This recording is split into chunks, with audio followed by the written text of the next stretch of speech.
Hi హనుమంతుల వారు ఆజన్మ బ్రహ్మచారి పెళ్లి కాలేదు అంటే నేను అస్సలు యాక్సెప్ట్ చేయను. నేను ఎందుకు ఇలా అంటున్నానంటే ఈ వీడియో లాస్ట్ వరకు చూస్తే మీకే ఒక క్లారిటీ వస్తుంది.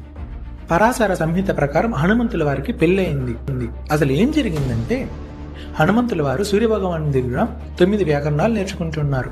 అందులో 8 సక్సెస్ఫుల్గా నేర్చుకున్నారు. ఇక్కడే హనుమంతుల వారికి పెద్ద సమస్య వచ్చి పడింది. అది ఏమిటంటే వ్యాకరణం నేర్చుకోవాలంటే శాస్త్రాల ప్రకారం వివాహం జరిగి ఉండాలి.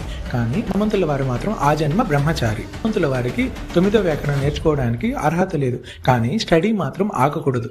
అందుకు సూర్యభగవానుడు ఒక ఐడియా ఇచ్చారు. అది ఏమిటంటే కిరణాల నుంచి సువచ్చలాదేవిని సృష్టించి హనుమంతుల వారికి ఇచ్చి వివాహం చేశారు. ఇక్కడే మరొక పెద్ద ట్విస్ట్ ఉంది మామ. సువచ్చలాదేవి కేవలం తేజో రూపం మాత్రమే. ఆమెకి ఫిజికల్ బాడీ అంటూ అస్సలు ఉండదు. అందుకే హనుమంతుల వారికి పెళ్లి అయ్యింది, కానీ ఇంకా నిత్య బ్రహ్మచారి.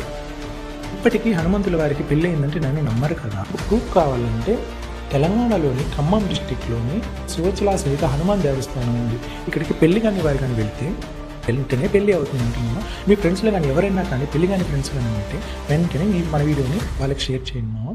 ఇలాంటి మరెన్నో మైథాలజీ వీడియోల కోసం వెంటనే మన కన్నా వాళ్ళ ఛానల్ని సబ్స్క్రైబ్ చేసుకోండి.